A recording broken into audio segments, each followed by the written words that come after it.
Hi guys! If you ask me, what's one thing that truly changed my life? I would say learning English. Hi, welcome back to my channel. So it's gonna be my 12th or maybe 13th di ngoceh series. Jadi tiba-tiba kepikiran mau bikin kayaknya ada satu hal yang benar-benar bisa merubah hidup gue sampai kayak gini sekarang, yaitu adalah learning English. Sebetulnya menurut gue belajar bahasa tuh adalah hal yang penting banget kita lakuin dari zaman masih kecil. Dan kebetulan gue rasa sih gue dapet privilege ya, karena dari keluarga gue, both dari keluarga nyokap gue, dari keluarga bokap gue, kita tuh suka banget belajar bahasa. Belajarnya tuh bukan hanya sekedar belajar, tapi yang benar-benar bisa jadi native speaker.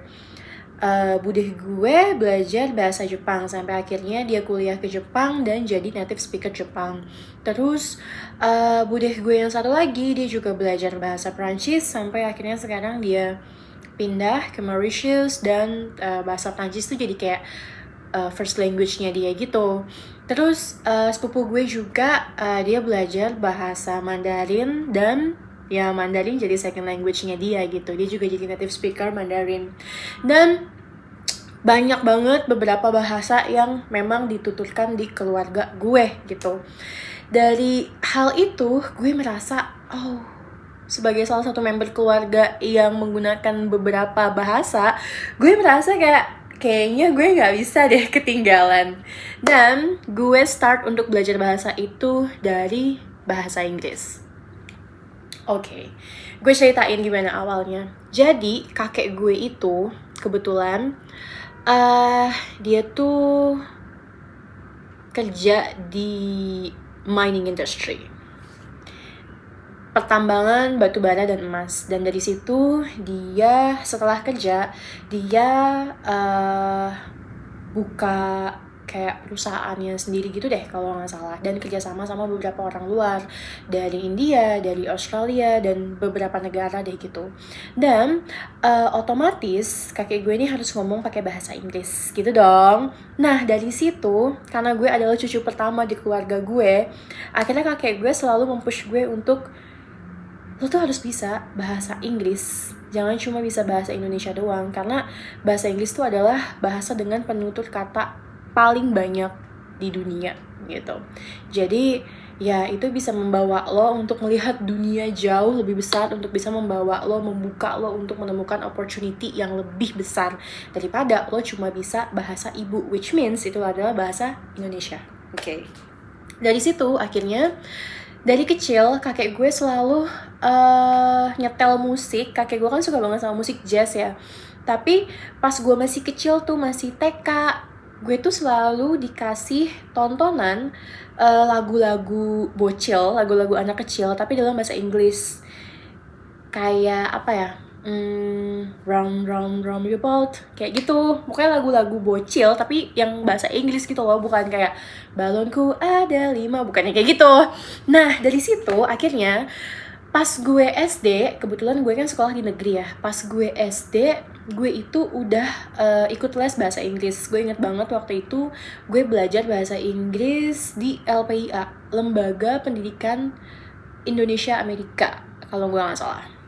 Dari situ usia gue masih 8 tahun. Dan saat itu seharusnya di usia 8 tahun tuh masih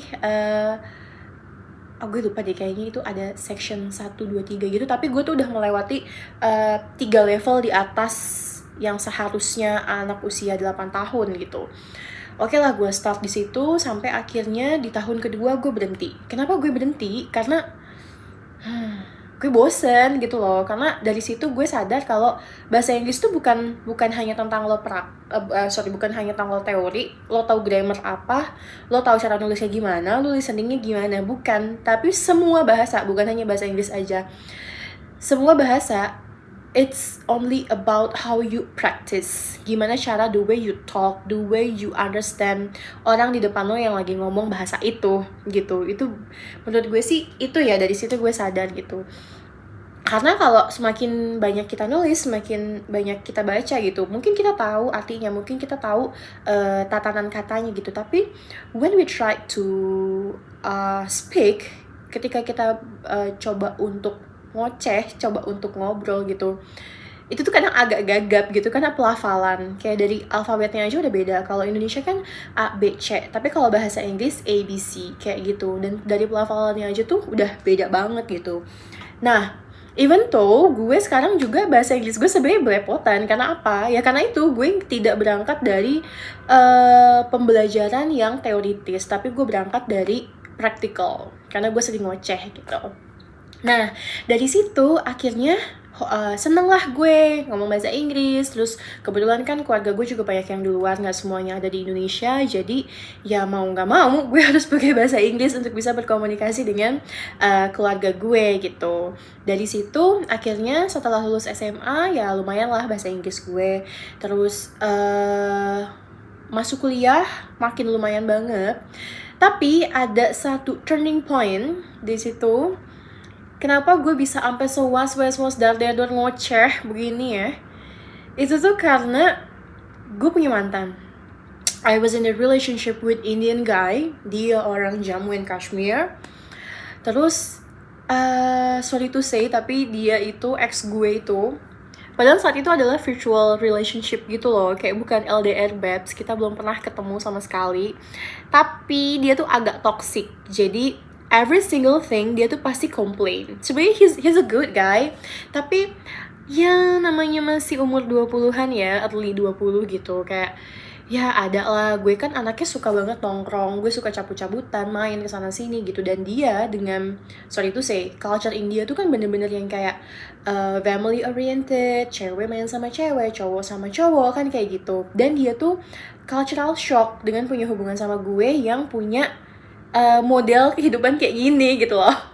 Terus akhirnya berantem sampai yang awalnya bahasa Inggris gue tuh belum sewas gitu, sampai akhirnya gue tuh bisa asalnya plus pakai bahasa Inggris. Karena apa? Karena tiap hari gue argumen sama dia, gue berantem gitu. Jadi tendensinya tuh adalah yang mendorong gue ke situ adalah gue udah kesel, gue gedek, gue harus membela diri gue dong. Tapi gue nggak bisa ngomong pakai bahasa Indonesia lah, ya dong. Jadi gue argumen, gue marah, gue kesel, tapi gue mesti pakai bahasa Inggris. Akhirnya cas gitu, pakai bahasa Inggris gitu. Jadi itu sih awal dimana gue akhirnya bisa ya was gitu sebetulnya gitu ya. Mungkin memang ada basic dari keluarga gue dan dari pas SD gue udah les kayak gitu dong gitu. Nah terus akhirnya setelah gue lulus kuliah, waktu itu kan gue sempat ke Malaya karena memang sepupu gue ada di sana gitu. Sempat ke sana setelah gue lulus itu kan gue lulus di waktu covid era. Jadi gue lulus duluan dan gue harus menunggu teman-teman gue yang belum selesai menyelesaikan skripsi waktu itu gitu. Akhirnya gue nunggu, daripada gue nunggu, gue lah ke Malaya lah gitu kan. Terus dari situ I got my first job. Gue ini graduated dari BED. Jadi sarjana pendidikan. Gue tuh lulus sebagai sarjana pendidikan. Setelah gue lulus sebagai sarjana pendidikan, otomatis harusnya gue kerja sebagai guru dong. Tapi saat itu karena gue belum dapet sertifikat ijazahnya itu, ya gue mau gak mau gue harus cari kerjaan lain. So I got my first job. Sebetulnya itu adalah my family company. Jadi kita ada kerjasama sama investor dari Korean. Terus dari situ requirementnya apa? Cukup lo bisa kerja, lo bisa aplikasikan Office, Microsoft Office, dan lo bisa bahasa Inggris gitu. Gue gak kebayang kalau saat itu gue gak bisa bahasa Inggris, pasti gue gak akan punya experience kerja sama Enrich Matrix gitu. Gue mungkin gak ada experience, gue ada meeting di Singapura, gue mungkin gak ada experience gue ada meeting let's say sama orang USA. Dubai, European, karena saat itu ketika gue kerja sama Antage Matrix, gue tuh taking over bukan hanya Southeast Asia market aja, tapi beberapa market kayak di Dubai dan beberapa di Eropa, terus US juga waktu itu pernah gitu. Jadi bener-bener bahasa Inggris tuh penting banget gitu, karena hanya dengan satu skill itu aja yang memang menurut gue gak mudah sih, tergantung niat ya gitu. Jadi hanya dengan satu skill itu aja itu tuh bener-bener bisa membuka pintu kemana aja gitu. Karena menurut gue juga satu hal yang paling penting di dunia ini adalah komunikasi. Kalau nggak komunikasi, ekonomi tidak bisa berjalan. Kalau nggak komunikasi, jual beli nggak bisa. Kalau nggak komunikasi, informasi dan pendidikan pun tidak tersampaikan dengan baik gitu. Dan gimana caranya untuk komunikasi? Ya, we learn language, a new language gitu. Gue selalu bilang cara paling bagus untuk meng-approach seseorang adalah you have to be a part of them. The easiest way to approach someone is you have to be a part of them. Ya jadi lo harus menyesuaikan diri. Kalau misalnya lo pengen menjadi bagian dari mereka, ya you speak their language. You learn what they learn. Kayak gitu. Itu. Nah, itu ya masalah dari pekerjaan satu. Terus yang kedua juga dari pendidikan, yang otomatis nilai bagus lah ya gitu.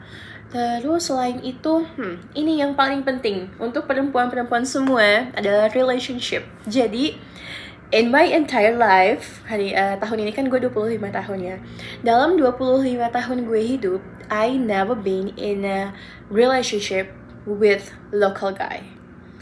Jadi I start my first relationship with that Indian guy. Habis itu gue pindah ke African guy. Dia orang Zimbabwe. Dia minister consular, kerja untuk embassy Zimbabwe di Jakarta. And I met him when I was working in a Chinese exhibition, waktu itu di Kemayoran, G-Expo. Dan saat itu dia adalah visitor. Jadi kita ketemu, he asked my number, dan ya kita berakhir pacaran saat itu. Terus ex gue yang satunya lagi, orang Maldives. Actually, dia udah tinggal di sini selama 7 tahun, tapi tetap ya kayaknya enakan ngobrol pakai bahasa Inggris gitu. Dan itu menjadi salah satu value gue dibanding dengan perempuan-perempuan Indonesia yang lainnya. Walaupun bahasa Inggris gue ya masih was-was doang gitu kan. Gitu. Dan he's a rich guy. He's a mafia. Kalau yang tahu-tahu aja, mungkin temen deket gue yang nonton ini dia mungkin tahu gimana ceritanya sama si Maldivians guy itu. Dan yang terakhir adalah the last one itu Indian guy. Dan itu juga sama. Bayangkan kalau gue nggak bisa bahasa Inggris, mungkin gue belum bisa main salju, mungkin gue belum bisa traveling, mungkin gue belum bisa build a new business, build my own business. Karena pas sama my previous ex, kita tuh sempat bikin bisnis bareng. Kita ekspor barang-barang di Indonesia untuk ke Kerala di India sama ke Jabal Ali di Dubai waktu itu gitu. Jadi bahasa Inggris tuh sekarang udah bukan hal yang wow, sekarang kayak basic gitu. Bahkan kayak sorry to say, lu orang Starling aja udah bisa ngomong bahasa Inggris gitu.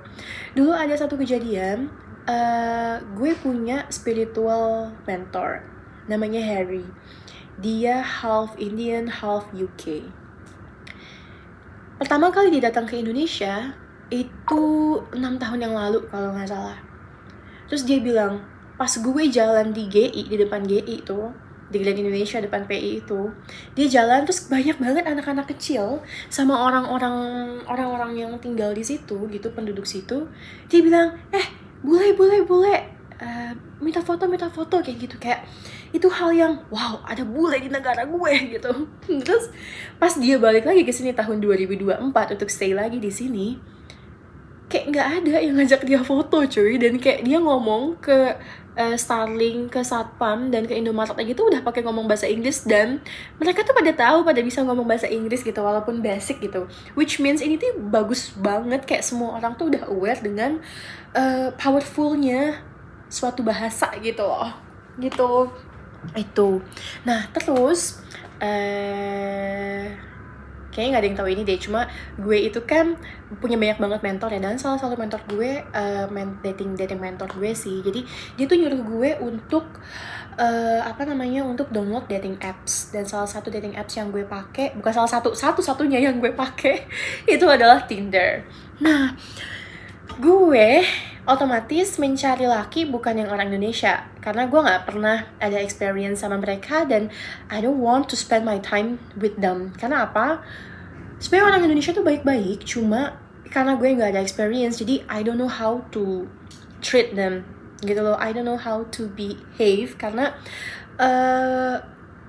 gue gak yakin aja gitu. Nah akhirnya dari situ, karena gue punya basic bahasa Inggris yang lumayan ya say, akhirnya ya inceran gue laki-laki bule dong, gak mungkin gue ngincer laki-laki Indonesia gitu kan. Udah lah tuh, habis itu karena gue punya skill bahasa Inggris yang lumayan oke, akhirnya yang gue swipe kanan itu cuma orang-orang bule aja. Dan banyak orang yang bilang kalau misalnya lo main dating apps kayak banyak yang mesum, banyak yang cuma mau untuk one night stand gitu kan. Cuma enggak sih menurut gue ya, karena mungkin pembawaan gue juga, dan gimana gue menyajikan profile gue di sana gitu. Dan mereka tuh orang-orang yang memang membawa gue sampai ke titik ini. Gue sempat ketemu sama orang yang punya restoran, gue sempat ketemu sama orang yang investor juga, dia lagi nyari lahan dan segala macam. Dan bukan orang-orang yang lower class gitu loh, dia tuh pasti yang high class gitu sih. Itu yang bener-bener menurut gue satu hal yang mengubah hidup gue banget, it's learning English gitu. Dan gue juga lagi happy banget karena dengan belajar bahasa Inggris, gue tuh jadi tertarik untuk belajar bahasa yang lain, karena gue ngerasa ini mah bahasa gue udah bisa gitu kan, gue lah belajar yang lain. Nah untuk kalian ini adalah salah satu tips yang bisa gue kasih. Gue tuh sebenarnya belajar bahasa baru nih guys sekarang. Gue belajarnya lewat apa? Gue belajar lewat Duolingo. Mungkin kalian ada yang tahu Duolingo. Jadi si Duolingo ini dia tuh punya 3 kelas kalau nggak salah ya. 1 basic, 1 super, 1 max. Nah saat ini gue lagi pakai yang super. Ini beneran nggak di endorse ya guys. Gue tuh lagi pakai yang super. Jadi super tuh kita harus berlangganan, dan harganya murah banget. Kalau nggak salah waktu itu sekitar 500-an 1 tahun. Dan menurut gue sih murah ya untuk bisa belajar secara intensif dan bisa di reminder setiap hari gitu. Kayak hari ini lo belajar ini, jangan sampai terlewat kayak gitu. Kalau yang kelas max, yang max itu lo bisa video call langsung sama si Duolingo ini. Dan bahasa apa yang baru gue pelajari akhir-akhir ini adalah bahasa Spanish. Jadi sebenarnya waktu itu gue sempat belajar Hindi, karena ya gue kan teman banget sama laki India ya. Cuma India itu kan bahasanya nggak cuma Hindi, jadi ada Malayalam, ada Tamil, ada Telugu, ada Hindi, ada Urdu gitu. Mereka juga pakai bahasa Urdu gitu. Jadi menurut gue kayaknya nggak deh, kayak nggak gue lanjutin gitu. Kayak sekarang gue pindah ke Spanish, dan lumayan oke sih sebenarnya dengan lu bayar 500.000 per 1 tahun gitu, kayak murah banget cuy. Dan lu bisa belajar secara free dan gak ada limitnya kayak gitu, gak ada iklan juga, kecuali yang basicnya yang free, yang gratis gitu sih. Dan gue mau kasih tahu kalau berapapun usia lo, cause age is just a number, lo harus sih start untuk belajar bahasa gitu. Kalau lo udah bisa bahasa Inggris, lo bisa belajar bahasa yang lain gitu. Itu pun salah satu ketakutan gue dan trigger gue pas gue masih sekolah. Gue ngerasa orang-orang kenapa bisa ngomong bahasa banyak banget gitu, terutama dari keluarga gue sendiri ya. Faktor eksternal tuh dari keluarga gue, mereka tuh bener-bener bisa ngomong was-was gitu, kayak bude gue nih, dia tuh bisa ngomong Prancis, Creole, Jawa, Indonesia, Inggris. Kayak di sini tuh udah ada translatornya gitu. Sepupu gue juga Chinese, Indonesia, English. Dia tuh kayak wow gitu. Itu salah satu faktor pendorong gue sih sebetulnya gitu. Dan kalaupun memang kalian kadang ada yang ngerasa gimana ya gue prakteknya, gue malu, makanya yang tadi gue bilang, the easiest way to approach a new person adalah to be a part of them. Jadi sering-sering aja kalian cari perkumpulan orang-orang yang mau belajar bahasa gitu. Dan oh ya, gue ini dari zaman masih SMA, gue tuh suka banget main ke embassy. Jadi kebetulan ini gue lagi ada di Manhattan Jakarta ya, bukan Manhattan US. Jadi gue lagi di Manhattan, dan di daerah Kuningan itu banyak banget embassy yang suka ngasih event-event free. Bener-bener lo nggak perlu bayar atau lo nggak perlu masuk gitu. Mereka kadang ada music concert, classical music concert, atau dia ada nonton film bareng nobar, atau dia ada kayak dance or DJ party. Itu tuh banyak di kedutaan Belanda, embassy Prancis, embassy Jerman, itu banyak banget. Dan itu adalah salah satu tempat gratis yang bisa kalian datangi, dan kalian bisa connecting with a bule-bule yang ada di Jakarta dengan gratis gitu. Atau mungkin kalian juga bisa start to download a dating apps. Who knows, you can get a new boyfriend and you also can learn their language, gitu kan. Nah, itu sih so far ya. Jangan pernah malu untuk belajar. Kalau lingkungan lo nggak mendukung lo untuk belajar bahasa baru, ya mending lo tinggalin gitu sih. Dan ya mungkin ada di antara kalian yang ngerasa, aduh gue tuh belum percaya diri, belum pede, belum confident untuk belajar bahasa baru. Let's say bukan cuma bahasa Inggris ya, atau bahasa yang lain, itu banyak banget. Waktu itu kalau nggak salah ada deh teman gue tuh belajar pakai apps apa gitu ya, Discord atau apa deh, cuma gue nggak tahu itu. Ya kalau misalnya kalian yang punya struggle, bisa komen di bawah, komen aja, nanti gue balesin satu-satu masalah kalian apa. Dan bisa banget kalau kalian, if you want to start to speak English, let's just connect with me on my Instagram account @nick_lucky.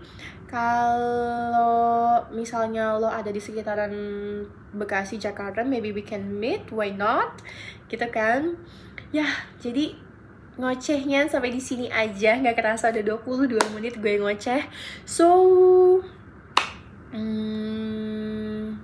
apalagi ya, itu aja sih. Okay, see you on the next video. Bye bye.